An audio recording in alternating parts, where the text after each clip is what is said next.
ಓಂ ತಮುತ್ಕ್ರಾಂತಂ ಪ್ರಾಣೋನುತ್ಕ್ರಾಮತಿ ಪ್ರಾಣಮುತ್ಕ್ರಾಮಂತಂ ಸರ್ವೇ ಜೀವಾಃ ಅನುತ್ಕ್ರಾಮಂತಿ. ತತ್ವಮಂಜರಿಯ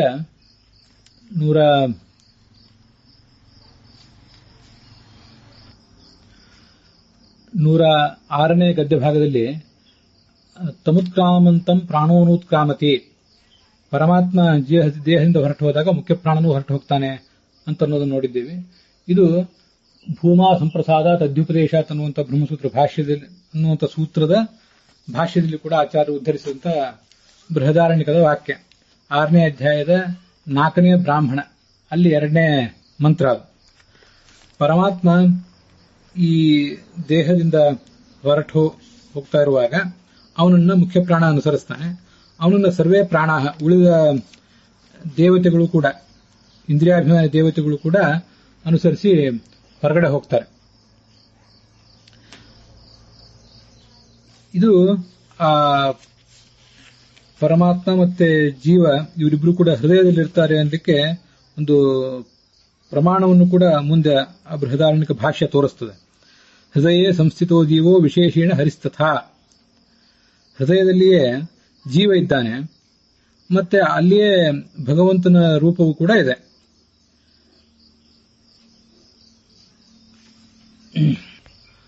ಹೀಗಾಗಿ ಪರಮಾತ್ಮನ ಬಹಿರ್ಗಮನವೇ ಜೀವನ ಬಹಿರ್ಗಮನಕ್ಕೆ ಕಾರಣ. ಮುಖ್ಯವಾಗಿ ಪರಮಾತ್ಮನ ಬಹಿರ್ಗಮನವನ್ನು ಅನುಸರಿಸಿ ಮುಖ್ಯ ಪ್ರಾಣನ ಬಹಿರ್ಗಮನವೂ ಕೂಡ ಇರ್ತದೆ ಅಂತ ಅನ್ನೋದನ್ನ ಈ ಹಿಂದೆ ನೋಡಿದ್ದೇವೆ. ಮುಂದೆ 107ನೇ ಗದ್ಯ ಭಾಗ ನಾವು ನೋಡಬೇಕಾದದ್ದು.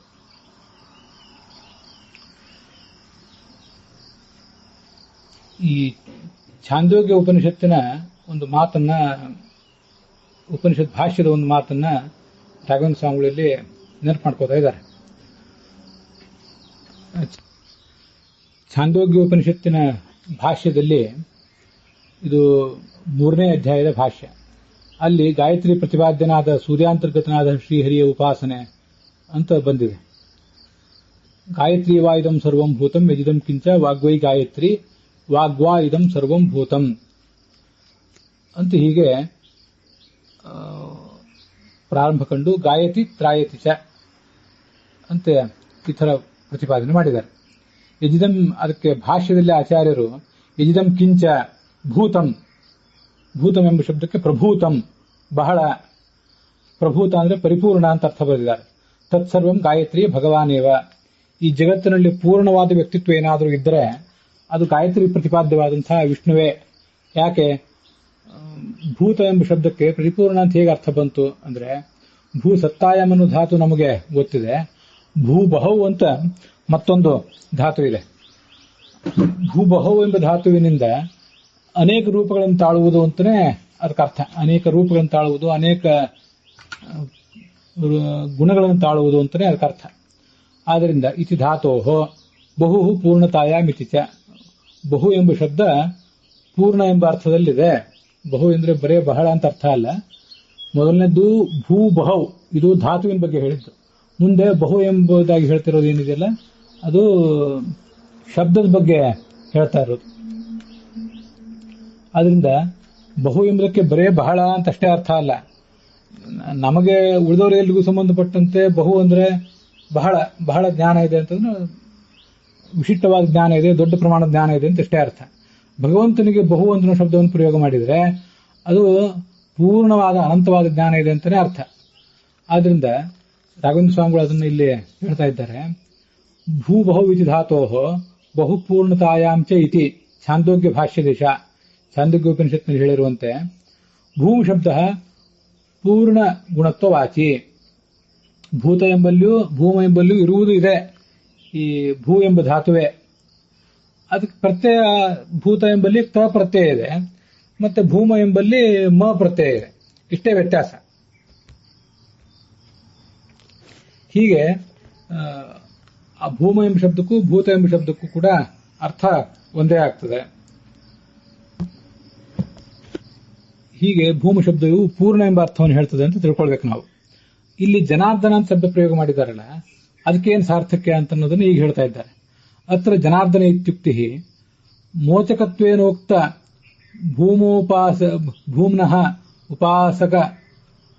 ಉಪಾಸಕತೆಯ ಉಕ್ತ ಪ್ರಾಣತ್ವಂ ನ ಶಕ್ಯಂ ಇತಿ ಸೂಚನಾಯ. ಈಗ ಜನಾರ್ದನ ಅಂತಂದ್ರೆ ಈ ಸಂಸಾರದಿಂದ ನಮ್ಮನ್ನು ದಾಟಿಸುವವನು ಅಂತ ಅರ್ಥ. ಅದನ್ನು ಹಿಂದೆ ನಾವು ಗೀತಾ ಭಾಷ್ಯದ ಆಧಾರದಲ್ಲಿ ನೋಡಿದ್ದೇವೆ. ಅರ್ಧಯತಿಚ ಸಂಸಾರಂ ಅಂತ ಹೀಗೆಲ್ಲ, ಸಂಸಾರದಲ್ಲಿ ನಮ್ಮನ್ನು ದುಃಖಕ್ಕೆ ಈಡು ಮಾಡ್ತಾನೆ ಅಂತ ಅನ್ನೋದು ಹೌದು, ಹಾಗೇನೆ ಸಂಸಾರವನ್ನೇ ನಾಶ ಮಾಡ್ತಾನೆ ಅಂತ ಅನ್ನೋದು ಕೂಡ ಹೌದು. ನಾವು ಅದನ್ನು ಹಿಂದೆ ನೋಡಿದ್ದೇವೆ. ಆದ್ರಿಂದ ಈ ಜನಾರ್ದನ ಎಂಬ ಶಬ್ದಕ್ಕೆ ಮೋಚಕ ಅಂತ ಅರ್ಥ. ಆ ಮೋಚಕನಾದವನೇ ಭೂಮ. ಯಾರು ಸಂಸಾರದಿಂದ ನಮ್ಮನ್ನು ಬಿಡುಗಡೆಗೊಳಿಸ್ತಾನೋ ಅವನೇ ಭೂಮ.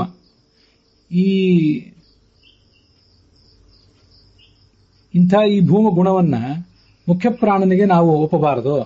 ಉಪಾಸಕತೆಯ ಉಕ್ತ ಪ್ರಾಣತ್ವಂ ನ ಶಕ್ಯಂ. ಮೋಚಕನಾದಂಥ, ಸಂಸಾರದಿಂದ ಮೋಚಕನಾದಂಥ, ಗುಣಪೂರ್ಣನಾದಂಥ ಪರಬ್ರಹ್ಮನನ್ನ ಉಪಾಸನೆ ಮಾಡುವವನು ಈ ಮುಖ್ಯ ಪ್ರಾಣ. ಅವನನ್ನು ಅನುಸರಿಸಿಕೊಂಡಿರುವಂಥವನು ಈ ಮುಖ್ಯ ಪ್ರಾಣ. ಆದ್ರಿಂದ ಆ ಮುಖ್ಯ ಪ್ರಾಣನಲ್ಲಿರುವಂತಹ ಮುಖ್ಯ ಪ್ರಾಣತ್ವ ಏನಿದೆ, ಆ ಗುಣವನ್ನ ಅದನ್ನು ನಾವು ಭಗವಂತನಿಗೆ ಚಿಂತನೆ ಮಾಡಬಾರದು. ಅಂದ್ರೆ ಎರಡು ತಾತ್ಪರ್ಯ. ಭಗವಂತನಲ್ಲಿರುವ ಪೂರ್ಣತ್ವವನ್ನು ಮುಖ್ಯ ಪ್ರಾಣನಲ್ಲಿ ಚಿಂತನೆ ಮಾಡಬಾರದು ಅಂತ ಒಂದು ಅಭಿಪ್ರಾಯ. ಇನ್ನೊಂದು, ಮುಖ್ಯ ಪ್ರಾಣನಲ್ಲಿರುವ ಪ್ರಾಣತ್ವವನ್ನ ಅಂದ್ರೆ ಕೆಳಗಿನ ಸ್ಥಾನವನ್ನು ಭಗವಂತನಲ್ಲಿ ಚಿಂತನೆ ಮಾಡಬಾರದು. ನಶಕ್ಯಂಬಿತಿ ಸೂಚನಾಯ. ಅದರಿಂದ ಮೋಚಕತ್ವ ಅನ್ನುವ ಗುಣ ಇರುವುದು ಮತ್ತು ಪೂರ್ಣತ್ವ ಇರುವುದು ಪರಮಾತ್ಮನಲ್ಲೇ ಹೊರತು ಮುಖ್ಯ ಪ್ರಾಣನಲ್ಲಿ ಅಲ್ಲ. ಮುಖ್ಯ ಪ್ರಾಣ ಕೇವಲ ಉಪಾಸಕನಾಗಿದ್ದಾನೆ, ಭಗವಂತ ಉಪಾಸ್ಯನಾಗಿದ್ದಾನೆ ಅಂತ ಹೀಗೆ ಅದರ ತಾತ್ಪರ್ಯ ಆಯಿತು. ಮುಂದೆ ಏಕಃ ಶಬ್ದ ಪ್ರಯೋಗ ಮಾಡಿದ್ದಾರಲ್ಲ, ಆ ಏಕ ಅನ್ನೋ ಶಬ್ದವನ್ನ ಪ್ರಯೋಗ ಮಾಡುವುದರ ಮೂಲಕ ಆಚಾರ್ಯ ಏನು ಅರ್ಥ ಮಾಡಿದ್ದಾರೆ ಅಂದ್ರೆ, ಈ ಭೂಮ ಸುಖ ಸತ್ಯವಿಜ್ಞಾನಾದಿ ಅನೇಕ ಶಬ್ದೈ ಏಕಃ ಗುಣಭೇದೇನ ಉಚ್ಯತೆ ನತು ಅನೇಕಃ ಇತಿ ವಕ್ತುಂ. ಒಂದ್ ಕಡೆ ಭಗವಂತನನ್ನು ಭೂಮ ಸುಖ ಅಂತ ಹೇಳಿದ್ದಾರೆ, ಮತ್ತೊಂದು ಕಡೆ ಸತ್ಯ ಸ್ವರೂಪ, ವಿಜ್ಞಾನ ಸ್ವರೂಪ, ಸತ್ಯಂ ಜ್ಞಾನವಾನಂದಂ ಬ್ರಹ್ಮ, ವಿಜ್ಞಾನವಾನಂದಂ ಬ್ರಹ್ಮ ಇತ್ಯಾದಿ ಪ್ರಯೋಗ ಮಾಡಿದ್ದಾರೆ. ಆದ್ರಿಂದ ಭೂಮ ಸುಖ ಎಂಬ ಶಬ್ದ, ಸತ್ಯ ಎಂಬ ಶಬ್ದ, ವಿಜ್ಞಾನ ಎಂಬ ಶಬ್ದ ಇತ್ಯಾದಿ ಅನೇಕ ಶಬ್ದಗಳಿಂದ ಒಬ್ಬನೇ ಪರಮಾತ್ಮನನ್ನ ಗುಣಭೇದೇನ ಹೇಳುವುದು. ಅವನಲ್ಲಿರುವಂತಹ ಗುಣಗಳು, ವಿಶಿಷ್ಟವಾದ ಗುಣಗಳು, ಪೂರ್ಣ ಸುಖತ್ವ, ವಿಜ್ಞಾನ ಸ್ವರೂಪತ್ವ, ಆನಂದ ಸ್ವರೂಪತ್ವ ಮೊದಲಾದ ಗುಣಗಳು. ಆ ಗುಣಗಳ ಭೇದದ ಮೂಲಕ ಅನೇಕ ಗುಣಗಳನ್ನ ದೃಷ್ಟಿಯಲ್ಲಿಟ್ಟುಕೊಂಡು ಒಬ್ಬನನ್ನೇ ಅನೇಕ ಶಬ್ದದಿಂದ ನಾವು ಪ್ರಯೋಗ ಮಾಡ್ತೇವೆ.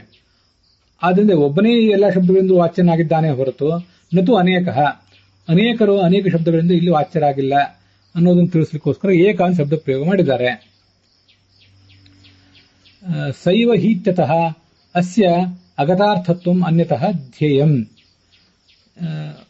ಮುಖ್ಯತಃ ಸರ್ವಶಬ್ದೈಶ್ಚ ವಾಚ್ಯ ಏಕೋ ಜನಾರ್ದನಃ. ಅಣುಭಾಷ್ಯದ 4ನೇ ಶ್ಲೋಕದಲ್ಲಿ ಲಿಂಗೈ ಶರೀರಯುತ ಸಹಿ ಅಂತ ಹೇಳಿದಾರಲ್ಲ, ಹಿ ಅಂತ ಹೇಳಿದ್ರಿಂದ ಏನು ಸೂಚನೆ ಮಾಡಿದಾಗಾಯಿತು ಅಂದ್ರೆ, ಈ ಭೂಮಾಧಿಕರಣದಲ್ಲಿ ನಾವೀಗ ನೋಡ್ತಾ ಇರುವಂತಹ ಭೂಮಾಧಿಕರಣ ಏನಿದೆ, ಇಲ್ಲಿ ಇರುವಂತಹ ವಿಷಯಗಳನ್ನ ಬೇರೆ ಎಲ್ಲಿಯೂ ಕೂಡ ನಮಗೆ ನೋಡ್ಲಿಕ್ಕೆ ಸಾಧ್ಯವಿಲ್ಲ. ಬೇರೆ ಅಧಿಕರಣದಿಂದ ಈ ಅಧಿಕರಣದ ಪ್ರಯೋಜನ ಸಿದ್ಧಿಸೋದಿಲ್ಲ. ಆದ್ರಿಂದ ಈ ಅಧಿಕರಣಕ್ಕೊಂದು ವಿಶಿಷ್ಟವಾದ ಪ್ರಯೋಜನ ಇರುವುದರಿಂದ ಈ ಅಧಿಕರಣ ಇಷ್ಟು ಮಹತ್ವದ್ದಾಗಿದೆ ಅಂತ ಸೂಚನೆ ಮಾಡಿದಾಗ ಆಗ್ತದೆ. ಅಲ್ಲಿ ಶೈವ ಹೀತ್ಯತಃ ಅಂತಿದೆ. ಹಿ ಇತ್ಯತಃ ಲಿಂಗೈ ಸರ್ವೈರ್ಯುತ ಸಹಿ. ಮೂಲ ಅನುಭಾಷ್ಯ ಶ್ಲೋಕದಲ್ಲಿರುವುದು ಲಿಂಗೈ ಸರ್ವೈಹಿ ಯುತ ಸಹಿ ಅಂತ. ಸ ಏವ ಅಂತ ಅಲ್ಲಿ ಕಾಣಿಸೋದಿಲ್ಲ. ಲಿಂಗೈ ಸರ್ವೈರ್ಯುತ ಸೈವ ಹಿ, ಇದು ರಾಘವೇಂದ್ರ ಸ್ವಾಮಿಗಳು ತಗೊಂಡಿರೋದು ಸ ಏವ ಹಿ ಅಂತ. ಆದ್ರೆ ಅನುಭಾಷ್ಯದಲ್ಲಿರುವುದು ಸ ಹಿ ಅಂತ ಇಷ್ಟು ಮಾತ್ರ. ಆದ್ರೆ ಅಲ್ಲಿಯೂ ಕೂಡ ಅವನೇ ಎಲ್ಲಾ ಶಬ್ದಗಳಿಂದಲೂ ವಾಚ್ಯನಾಗಿದ್ದಾನೆ ಅಂತ ನಮಗೆ ತಿಳಿದು ಬರ್ತದೆ. ಯಾಕೆಂದ್ರೆ ಅಲ್ಲಿಯೂ ಆ ಹಿಂದೆ ಮುಂದೆ ಬಂದಿರುವಂತಹ ಈ ಏವ ಎಂಬ ಶಬ್ದ ಇದೆಯಲ್ಲ, ಆ ಏವ ಶಬ್ದವನ್ನು ಅಧ್ಯಾಹಾರ ಮಾಡ್ಕೋಬೇಕು ಅಂತ ಕೆಲವು ಕಡೆ ರಾಘವೇಂದ್ರ ಸ್ವಾಮಿ ಹೇಳಿದ್ದಾರೆ. ಮತ್ತೆ ಅಲ್ಲಿ ಬಂದಿರುವಂತಹ ಚಕಾರ ಮೊದಲಾದವುಗಳಿಗೆ ಏವ ಅನ್ನೋದರ ಅರ್ಥವನ್ನು ಮಾಡಬೇಕು ಅಂತನೂ ಹೇಳಿದ್ದಾರೆ. ಆದ್ರಿಂದ ಆ 4ನೇ ಶ್ಲೋಕದಲ್ಲಿ ಸಹ ಹಿ ಅಂತ ಇಷ್ಟು ಮಾತ್ರ ಇದ್ರೂ ಕೂಡ ಅದರ ತಾತ್ಪರ್ಯ ಸ ಏವ ಹಿ, ಎಲ್ಲಾ ಲಿಂಗಗಳಿಂದಲೂ ಯುಕ್ತನಾದವನು ಅವನು ಮಾತ್ರ ಅನ್ನುವ ಏವಕಾರದ ಅರ್ಥ ಅಲ್ಲಿದೆ 4ನೇ ಶ್ಲೋಕದಲ್ಲೂ ಕೂಡ. ಅದನ್ನ ಹಿಂದಿನ ಮುಂದಿನ ಶಬ್ದಗಳನ್ನು ಅಧ್ಯಾಹಾರ ಮಾಡಿಕೊಳ್ಳುವ ಮೂಲಕ ಮತ್ತೆ ಯಾವುದಾದ್ರೊಂದು ವಿಧಾನದ ಮೂಲಕ ಆ ನಿರ್ಣಯವನ್ನು ತಗೊಳ್ಬೇಕು ಅಂತ ಹಿಂದೆ ಅನೇಕ ಕಡೆ ರಾಘವೇಂದ್ರ ತೋರಿಸ್ಕೊಟ್ಟಿದ್ದಾರೆ. ಆದ್ರಿಂದ ಇಲ್ಲಿ ಸ ಏವ ಹಿ ಅಂತ ಈ 3 ಶಬ್ದಗಳನ್ನು ಅವರು ಪ್ರಯೋಗ ಮಾಡಿದ್ದಾರೆ. ಈ ಸ ಏವ ಹಿ ಅಂತ ಪ್ರಯೋಗ ಮಾಡುವ ಮೂಲಕ ಅಸ್ಯ ಈ ಅಧಿಕರಣವು ಅಗತಾರ್ಥತ್ವಂ, ಬೇರೆ ಯಾವುದೇ ಅಧಿಕರಣದ ಮೂಲಕ ಇದು ಗತಾರ್ಥವಾಗಿಲ್ಲ, ಇದರ ಪ್ರಯೋಜನ ಬೇರೆದರಿಂದ ಸಿದ್ಧಿಸೋದಿಲ್ಲ, ಇಲ್ಲಿ ನಾವು ಪ್ರತ್ಯೇಕವಾಗಿ ತಿಳಿದುಕೋಬೇಕಾಗ್ತದೆ. ಈ ವಿಷಯಗಳನ್ನು ಅಧ್ಯಯನ ಮಾಡಲಿಕ್ಕೆ ಇದೇ ಅಧಿಕರಣದಲ್ಲೇ ನಾವು ಪ್ರವೇಶ ಮಾಡಬೇಕು ಅಂತ ಗೊತ್ತಾಗ್ತದೆ.